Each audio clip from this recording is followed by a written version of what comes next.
오늘 아침 하나님께서 우리에게 주시는 말씀은 신약성경 사도행전 1장 1절부터 5절까지의 말씀입니다. 사도행전 1장 1절부터 5절까지 이제 이 시간 제가 하나님의 말씀을 먼저 받들어 읽겠습니다. 데오빌로여, 내가 먼저 쓴 글에는 무릇 예수께서 행하시며 가르치시기를 시작하심부터 그가 택하신 사도들에게 성령으로 명하시고 승천하신 날까지의 일을 기록하였노라. 그가 고난받으신 후에 또한 그들에게 확실한 많은 증거로 친히 살아계심을 나타내사 40일 동안 그들에게 보이시며 하나님 나라의 일을 말씀하시니라. 사도와 함께 모이사 그들에게 분부하여 이르시되 예루살렘을 떠나지 말고 내게서 들은 바 아버지께서 약속하신 것을 기다리라.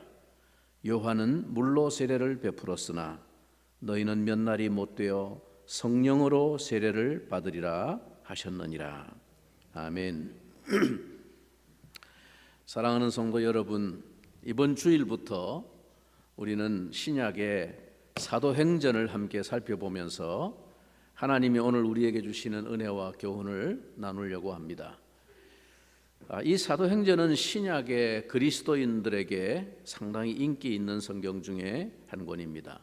교회를 다니는 사람 치고 오순절 성령 강림의 이야기에 대해서 안 들어본 사람은 아마 거의 없을 것입니다. 베드로가 성령의 충만함을 받아서 예루살렘 거리에 나가서 한번 설교를 하니까 그 설교를 통해서 3,000명이 회개하고 돌아오고, 또 설교를 하니까 한 번에 5,000명씩이나 예수를 믿고 세례를 받았다는 이야기, 또 초대교회 7 집사 중에 하나인 스데반이 돌에 맞아서 순교한 이야기, 사울이 예수 믿는 사람들을 잡아 죽이기 위해서 다메섹으로 가는 도상에서 예수님을 만나서 기적같이 회심하고 그의 사도가 된 이야기, 그리고 그가 복음에 사로잡혀서 죽음을 불사하고 그리스도를 전하기 위해 급기야 죄수의 신분으로 로마에까지 가게 된 이야기, 이런 등등 사도행전에 기록된 대부분의 이야기를 모르는 사람들이 없고, 또 이구동성으로 오늘날 교회가 이 사도행전에 보여주는 초대교회로 돌아가야 한다고 그렇게 주장할 만큼 이 사도행전은 친밀감을 느끼는 책입니다. 그러나 제가 이 사도행전을 꼭 설교하고 싶은 마음을 가진 것은, 물론 저 역시도 다른 사람들과 마찬가지로 이 사도행전을 통해서 받은 도전과 격려와 감동이 컸기 때문이기도 하지만, 또 한편으로는 많은 분이 이 사도행전의 진정한 메시지를 너무 피상적으로만 이해하고 있다는 점 때문입니다. 초대교회로 돌아가자, 혹은 초대교회를 본받자 하고 오늘날 많은 그리스도인들이 그렇게 외치지만, 사실 그것이 무엇을 의미하는지, 어떻게 해야 하는 건지 바르게 이해하고 있는 사람들은 많지 않다는 것입니다. 아직도 많은 사람이 그저 사도행전 하면은 막연히 우리도 성령 받아야 된다, 그런 식으로만 생각하는 경우가 많은 것 같습니다. 물론 우리는 사도행전을 읽으면서 오순절 성령 강림으로 말미암아 성령 세례를 받은 사람들이 얼마나 놀랍게 전혀 다른 사람들이 되었는지, 그들의 열정과 믿음의 행적들에 대해서 주목하게 되는 것이 사실입니다. 그리고 그것을 통해서 우리의 신앙생활에 대해서 상당히 고무적인 도전과 감동을 받게 되기도 합니다. 그것은 우리의 신앙과 삶의 하나의 모델이 됩니다. 그러나 우리가 사도행전을 단순히 그런 차원에서만 이해하면 더 근본이 되는 큰 한 줄기를 놓치게 됩니다. 다시 말하면 사도행전은 그 초대 사도들과 성도들의 그 믿음에 대한 승리와 행적을 기록한 것에 초점이 있지 않다는 것입니다. 그게 초점이 아니라는 것입니다. 사실 이 책의 이름부터가 그런 선입견을 갖게 하는 요인이 되기도 합니다. 사도행전, 그러면 사도들의 행적을 기록한 책이라 그런 의미가 부각이 됩니다. 그러나 이것은 사실 표면적인 주제입니다. 우리가 좀 더 신중한 관찰을 해보면 이것은 사도들의 행적이나 그들의 신앙적인 전기에 초점을 둔 기록이 아님을 알 수 있습니다. 예를 들면 사도행전이라 하지만 사실은 주님의 12사도들 중에 베드로 외에는 이렇다 할 사역이나 행적이 여기에 기록된 것이 없습니다. 후에 별도로 주님의 사도로 부르심을 받은 바울이 후반부에 행적과 사역의 중심이 되어 있는 게 전부입니다. 그리고 이 사도행전의 결말을 보아도 마지막 28장을 읽어보면 바울이 로마로 가서 가이사의 재판을 받고 어떻게 사역의 전개와 결말이 이루어졌는지 정확한 매듭이 없이 그냥 좀 애매하게 그냥 그 책이 끝나버립니다. 여러분, 우리가 사도행전의 초점을 보다 깊이 바르게 이해하기 위해서는 오늘 본문을 깊이 관찰하고 생각해 보아야 합니다. 우선 흔히 하는 질문이지만 여러분, 사도행전은 누가 기록했나요? 사도행전을 누가 기록했을까요? 이 질문은 한동안 신학교 입학 시험에도 나오는 문제였습니다. 사도행전은 누가 기록했나? 또 오늘날도 노회에서 목사고시나 장로고시를 볼 때도 자주 등장하는 질문입니다. 그런데 의외로 상당수의 사람들이 바른 대답을 못합니다. 어떤 사람들은 사도행전은 바울이 기록했다, 그렇게 대답하는 사람도 많습니다. 바울이 중심인물처럼 보이니까. 자, 여러분, 사도행전은 누가 기록했을까요? 먼저 우리가 사도행전에 앞서서 잠시 누가복음을 한번 찾아보겠습니다. 자, 누가복음 1장 1절부터 4절까지 내용을 우리 같이 한번 한 목소리로 읽어보겠습니다. 성경 찾기가 어려우신 분은 스크린을 보셔도 됩니다. 다 같이 한번 읽어봅니다. 우리 중에 이루어진 사실에 대하여 처음부터 목격자와 말씀에 일꾼된 자들이 전하여 준 그대로 내력을 저술하려고 붓을 든 사람이 많은지라. 그 모든 일을 근원부터 자세히 미루어 살핀 나도 데오빌로 각하에게 차례대로 써 보내는 것이 좋은 줄 알았노니 이는 각하가 알고 있는 바를 더 확실하게 하려 함이로라. 자, 이 누가복음 그러면 뭐 당연히 누가가 기록한 복음이다 그런 말이죠. 그러니까 누가가 기록한 거예요, 누가복음이. 그런데 여기 오늘 3절을 다시 한번 잘 보십시오. 3절에 뭐라 부릅니까? 나도 데오빌로 각하에게 써 보낸다.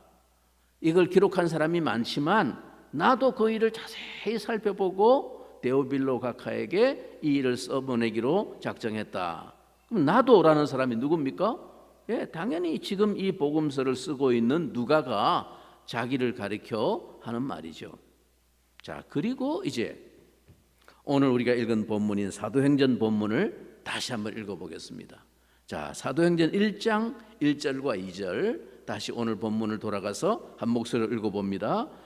데오빌로여, 내가 먼저 쓴 글에는 무릇 예수께서 행하시며 가르치시기를 시작하심부터 그가 택하신 사도들에게 성령으로 명하시고 승천하신 날까지의 일을 기록하였노라. 자, 앞에서 먼저 데오빌로 각하에게 복음서를 써보낸 사람이 누구였죠? 누가, 그죠? 그러니까 여기서 우리는 이 사도행전이 이 누가복음에 이어지는 후편이라는 것을 알 수 있습니다. 그러니까 누가가 누가복음을 먼저 쓰고 데오빌로에게 먼저 써 보내고 후에 이 사도행전을 다시 쓰고 있다 하는 것이죠. 그래서 이 두 책은 서로 이어지는 내용이라는 것을 알아야 합니다. 이게 왜 중요하냐 하면 바로 이 사실이 사도행전을 이해하는 바른 시각의 실마리를 제공하기 때문입니다.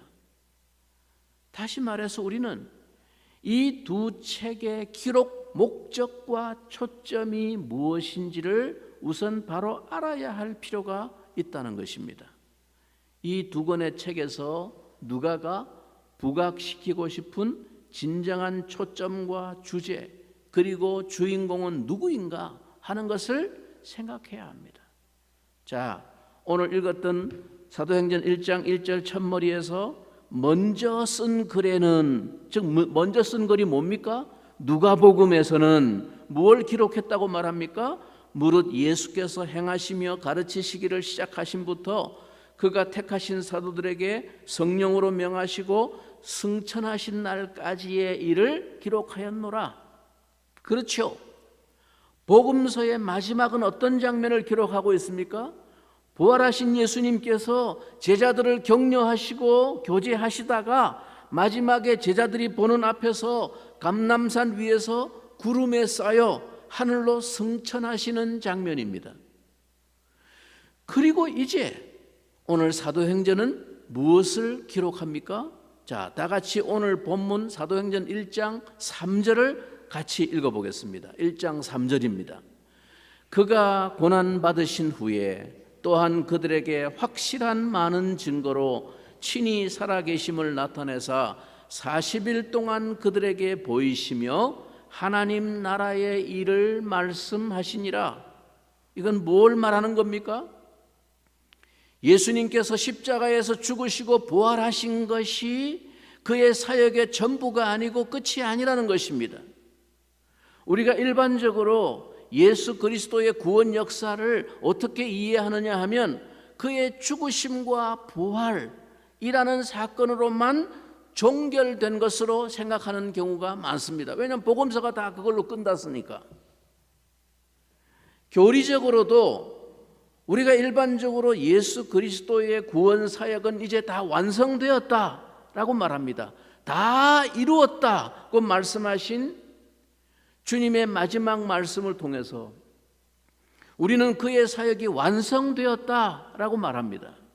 그러나 여러분, 이 말은 주의를 기울여서 신중하게 들으셔야 하는 말이지만 그리스도의 사역은 아직 완성된 것이 아니라고 말할 수 있습니다. 이 말은 자칫 오해해서는 안 됩니다. 그리스도의 구원 사역이 완성되지 못했다, 불충분하다 그런 의미가 아니라 아직도 그의 이어지는 사역은 진행되고 있다라는 점에서 말하는 것입니다. 이 말은 잘못하면 이단이 되니까 조심해야 됩니다. 의미를 잘 이해하고 말해야 됩니다. 우리의 구원을 위해서 그리스도께서 이루신 역사가 불충분하다는 것이 아니라 그가 당신의 죽음과 부활로 완성해 주신 그 놀라운 구원을 이제 계속 어떻게 세상 가운데서 이루어 가시는가 하는 것이 남아 있다는 것이고, 그것을 위해서 주님은 지금도 계속 당신의 사역을 이어가고 계시다 하는 것입니다. 여러분, 다시 한번 강조합니다만 예수 그리스도의 오신 목적이 무엇입니까? 다시 말하면 그의 구원 사역의 초점이 어디에 있습니까?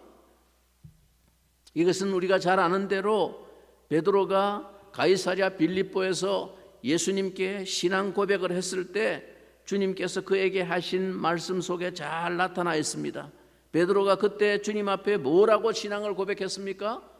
주는 그리스도시요 살아계신 하나님의 아들이니이다 라고 위대한 신앙의 고백을 했을 때 그때 주님께서 그 베드로의 대답을 들으시고 하신 말씀이 뭡니까? 자, 마태복음 16장 18절을 우리 같이 한번 찾아봅니다. 마태복음 16장 18절 같이 한 목소리로 한번 읽어봅니다. 또 내가 네게 이르노니 너는 베드로라. 내가 이 반석 위에 내 교회를 세우리니 음부의 권세가 이기지 못하리라. 자, 이 약속을 하신 다음에 그리고 이때로부터 비로소 무엇을 가르치기 시작했다고 말합니까? 마태복음 16장 이어지는 21절의 말씀입니다. 21절 한 목소리로 같이 읽습니다. 이때로부터 예수 그리스도께서 자기가 예루살렘에 올라가 장로들과 대제사장들과 서기관들에게 많은 고난을 받고 죽임을 당하고 제3일에 살아나야 할 것을 제자들에게 비로소 나타내시니, 자기가 고난을 받고 죽임을 당하고 사흘 만에 살아날 것을 가르치셨다고 말합니다.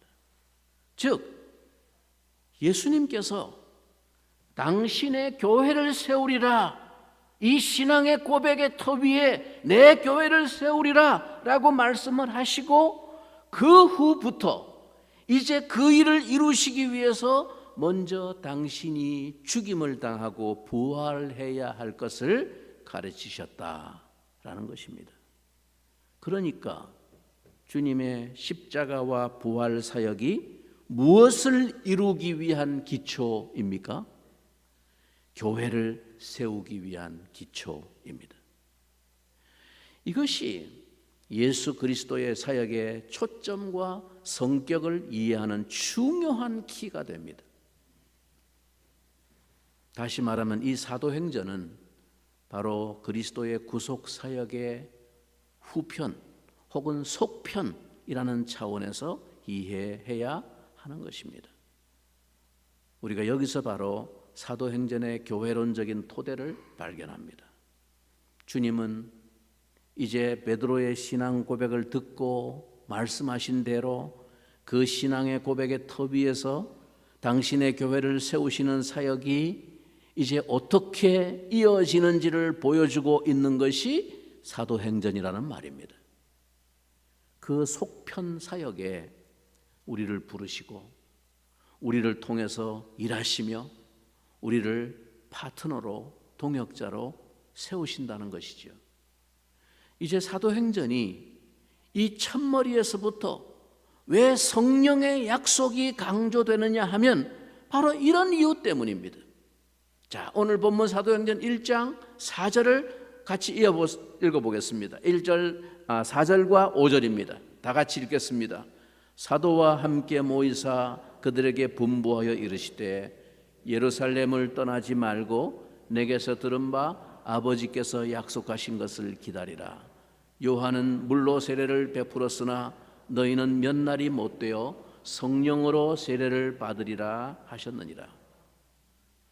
성령의 약속이 무엇이며 왜 필요한가 하는 것을 이런 관점에서 우리가 바로 이해해야만 합니다. 단순히 사도행전에서 말하는 성령의 문제가 우리 개개인의 신앙의 어떤 새로운 체험이나 능력이나 은사의 차원에서 강조되고 있는 것이 아니고 훨씬 더 근본적이고 엄청난 차원에서 강조되고 있음을 알아야 합니다. 그러므로 우리는 이 사도행전을 묵상하면서 이제 우리의 신앙을 보다 거시적인 안목에서 정리하고 확립해야 합니다. 제가 자주 안타까워하면서 부르짖는 바이지만 오늘날 그리스도인들의 신앙이 너무도 소극적이고 미시적인, 즉 개인적인 관점에서만 이해되고 있음을 우리가 깨닫고 좀 새롭게 우리 신앙의 차원과 방향을 바꾸어야 합니다. 신앙은 그런 것이 아니에요. 여러분, 결국 우리의 신앙이란 무엇입니까? 내가 예수 믿고 십자가의 은혜로 구원받고 내 삶에 하나님의 보호와 축복을 받는 것으로만 신앙의 초점이 맞추어져 있는 데서 좀 벗어나야만 합니다. 소화적인 신앙에서 보다 대화적인 신앙의 목표를 확인해야 한다는 것입니다. 그것이 우리의 진정한 비전이 되어야 합니다. 주님의 약속과 계획대로 이 땅에 예수를 그리스도와 하나님의 아들로 믿고 고백하는 사람들을 통해서 주님은 당신의 교회를 세우시는 그 주님의 구원 역사의 후속 사역을 위해서 우리를 구원하시고 그 나라의 동역자로 부르셨다라는 것입니다. 이것이 우리를 부르신 주님의 구원 역사의 진정한 완성입니다. 여러분, 사도행전은 바로 그것을 위해서 기록되었습니다. 우리의 신앙은 복음서에서 끝나는 신앙이 되어서는 안 되고, 즉 예수님의 십자가 대속과 부활로 내가 구원받고 영생 얻은 신앙으로 끝나서는 안 되고 사도행전으로 넘어가는 신앙이 되어야 합니다. 여러분, 주님을 따르던 제자들이 경험했던 것과 어쩌면 같은 과정을 우리도 필요로 하는지 모릅니다. 사도행전 이전에 주님을 따르던 제자들의 신앙이란 결국 소화적인 신앙이었던 것입니다. 즉 개인적이고 자기중심적인 관심이 전부였습니다. 기껏해야 자기가 구원받고 주님 나라에서 복을 누리는 것이었습니다. 그게 그들의 관심의 전부였습니다. 그래서 그 제자들의 관심도 자나깨나 항상 오직 주님의 나라가 임할 때 누가 높은 자리를 차지할까, 그게 전부였습니다. 그런데 여러분, 자, 오늘 본문 3절을 다시 한번 보십시오. 사도행전 1장 3절 다시 한번 읽어봅니다. 다 같이. 그가 고난 받으신 후에 또한 그들에게 확실한 많은 증거로 친히 살아계심을 나타내사 40일 동안 그들에게 보이시며 하나님 나라의 일을 말씀하시니라. 그러니까 여기 십자가와 부활이란 결국 무엇을 위해 일어난 일이냐 하면 하나님 나라의 일, 즉 하나님 나라의 사역, 그 역사를 위한 기초로 이루어진 일이다 하는 것입니다. 주님께서 그의 죽으심과 그의 부활을 이토록 40일 동안이나 확실한 많은 증거로 나타내 주신 것은 무엇을 말씀하시기 위함입니까? 하나님 나라의 일을 말씀하시기 위함이었습니다. 하나님 나라의 일을 맡기시고 그 일의 동역자와 일꾼으로 부르시기 위해서라는 것입니다. 그런 의미에서 그들에게 성령의 약속이 강조되고 성령께서 이 사역의 주체가 되시고 있다는 것이 사도행전의 기록의 초점입니다. 이 하나님 나라의 일이 우리의 열심과 우리의 힘으로 이룰 수 있는 것이 아니기 때문에 주님은 우리에게 성령을 보내주실 것을 약속하신 것입니다. 성령이 우리에게 오셔야만 합니다. 오직 성령으로만 하나님 나라의 일은 이루어지기 때문입니다. 우리가 성령의 세례를 받고 성령의 충만함을 입어 성령에 붙들린 사람들이 되어야만 우리가 권능을 받고 복음의 증인이 될 수 있기 때문입니다. 그래서 사실 사도행전이라는 이름보다는 성령행전이라고 하는 것이 더 적절한 표현이 될 것입니다. 다른 말로는 그의 몸된 교회를 통해서 성령으로 역사하시는 살아계신 그리스도의 계속되는 행적과 사역의 기록이라고 할 수 있습니다.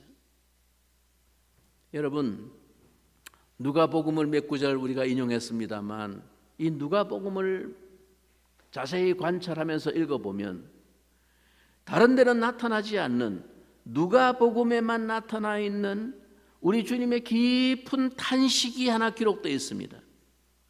누가만이 이것을 관심 있게 주님의 그 모습을 기억했다가 기록하고 있습니다. 우리 한번 다 같이 찾아서 읽어봅니다. 누가복음 12장 49절과 50절의 말씀입니다. 자, 한 목소리로 우리 같이 한번 읽어봅니다. 내가 불을 땅에 던지러 왔노니 이 불이 이미 붙었으면 내가 무엇을 원하리요? 나는 받을 세례가 있으니 그것이 이루어지기까지 나의 답답함이 어떠하겠느냐? 이 말씀은 한참 분주하게 하나님 나라의 일을 해 나가시는 가운데 그리스도께서 쓸쓸히 독백처럼 쏟아놓으신 탄식의 말씀입니다. 너무도 답답해서 가슴이 터질 것 같은 주님의 심정을 독백처럼 표현하신 것입니다. 내 마음의 답답함이 어떠하겠느냐? 주님은 왜 이처럼 답답해 하셨을까요? 여기서 주님은 당신이 땅에 불을 던지러 왔다고 말씀하셨습니다. 이 말을 이해하려면 우리는 예수님의 선구자였던 세례 요한의 외침을 기억해야 합니다. 세례 요한이 주님의 사역을 예비하면서 누가복음 3장 16절에 이렇게 그가 외쳤습니다. 나는 물로 세례를 주거니와 나보다 능력 많으신 이가 오시나니 나는 그 신들매를 풀기도 감당치 못하겠노라. 그는 성령과 불로 너희에게 세례를 주실 것이요 라고 외쳤습니다. 주님께서 이 땅에 불을 던지러 왔다는 말씀은 바로 이것을 의미하는 것입니다. 그것이 그분이 오신 목적입니다. 땅에 불을 던지는 것, 그것입니다. 그러면 주님이 왜 이처럼 답답해 하셨습니까? 아직 불을 던질 수 없는 답답함입니다. 아직도 주님이 십자가의 세례를 받지 못하셨기 때문에 이 불을 던질 수 없는 답답함이 내 마음에, 일각이 여삼추 같은 내 마음의 답답함을 너희가 알겠느냐라는 말씀입니다. 아직 그가 받으셔야 할 세례가 남아 있었기 때문입니다. 그 세례는 곧 십자가의 세례입니다. 아버지께서 그에게 마시라고 주신 잔입니다. 이 세례를 받지 않고서는 나의 사역을 완성할 수 없다 하는 것입니다. 그러나 여러분, 이제 사도행전에 등장하고 있는 우리 주님의 모습은 답답해 하시는 분이 더 이상 아닙니다. 그의 세례는 이제 성취되었고 이제는 불을 던질 준비가 되었습니다. 그분은 이제 그의 몸인 교회를 통해서 당신의 목적을 이루어 나가심으로써 존재하시고, 교회는 그리스도의 생명의 영이신 성령의 도구가 되어 구원과 하나님 나라를 이루어 나감으로써 존재하는 것입니다. 주님은 제자들이 보는 가운데서 하늘로 승천하시면서 너희는 예루살렘을 떠나지 말고 아버지가 약속하신 성령을 받기까지 기다리라고 당부하셨습니다. 그리고 과연 오순절이 이르러 약속대로 성령이 오셨습니다. 그리스도 예수 안에 있는 모든 성도는 이제 그를 향해 주는 그리스도시요 살아계신 하나님의 아들입니다라는 신앙의 확신과 고백을 가진 성도들은 다 성령의 사람들이 되었습니다. 이제 우리는 더 이상 약한 육의 사람들이 아닙니다. 옛사람에게 사로잡혀 종로로 타던 사람이 더 이상 아닙니다. 우리는 언제나 자신의 약함을 인식할 때마다 구하는 자에게 성령을 주시지 않겠느냐고 약속하신 그 말씀을 따라 오늘도 그의 능력을 한량없이 받을 수 있는 자들이 되었습니다. 그의 능력에 사로잡혀서 그의 인도를 따라 그가 우리 안에서 행하시는 놀라운 주님의 역사에 동역자가 될 수 있습니다. 그것이 주님이 기대하신 구원의 큰 그림이고 목표이고 완성입니다. 사랑하는 성도 여러분, 말씀드렸다시피 이상하게도 사도행전을 읽다가 보면 마지막 28장이 조금 이상하게 흐리부리하게 애매하게 끝나버립니다. 갑자기. 즉 사도행전은 미완성의 책이라는 뜻입니다. 이것이 오늘 우리에게 아주 의미심장한 무게로 다가오는 또 하나의 의미입니다. 사도행전의 기록은 28장으로 끝났습니다. 그러나 오늘도 그 성령의 역사는 계속되고 있습니다. 이 역사에 우리는 지금 사도행전 몇 장을 지금 쓰고 있는 사람들일까요? 이제 예수 그리스도의 십자가 대속의 죽으심과 부활의 역사를 은혜로 받아들인 우리가 그 새로운 생명을 붙들고 이 땅을 살아야 할 이유와 사명이 무엇입니까?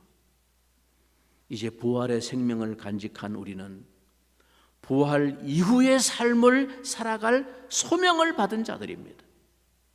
그것이 부활 후에 40일 동안이나 이 땅에 더 머무시면서 당신의 제자들에게 하나님 나라의 일을 말씀하신 이유입니다. 그리고 그 역사를 위해서 약속하신 대로 성령을 우리에게 보내주셨습니다. 그러므로 이제 우리는 성령 행전의 역사를 계속 써나가야 할 영광스러운 부르심에 서 있습니다. 우리가 살아 숨쉬는 하루하루의 삶이 사도행전, 아니 성령이 우리를 통해 행하시는 역사를 기록해가는 성령 행전의 삶이 되기를 기도합니다. 우리 교회가 그런 성령의 역사로 세워져가는 증거와 기록이 되기를 간절히 축원합니다. 이제 성령에 붙들려 새롭게 당신의 교회 역사를 써나가는 새로운 시대가 오늘 우리의 삶 가운데 출발되어지기를 주님의 이름으로 축원합니다. 우리 같이 한번 기도하겠습니다. 하나님 아버지, 조그만 바이러스 하나가 온 지구를 뒤덮고 온 세상 사람들의 영혼을 두려움과 불안 가운데 사로잡았던 이 시절 가운데 예수 그리스도의 죽으심과 부활의 능력을 믿고 주님을 고백하는 신자인 우리들도 하나님 어찌할 수 없는 육신의 연약함으로 말미암아 여러 가지 두려움과 불안과 소극적인 위축된 모습으로 하나님 이 시간들을 지내왔습니다.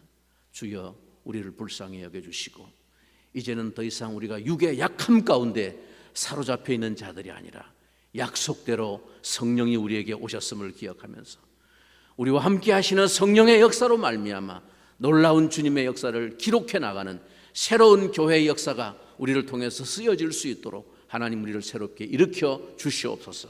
우리 다 함께 동성으로 잠시 기도하도록 하겠습니다. 살아계신 주 하나님,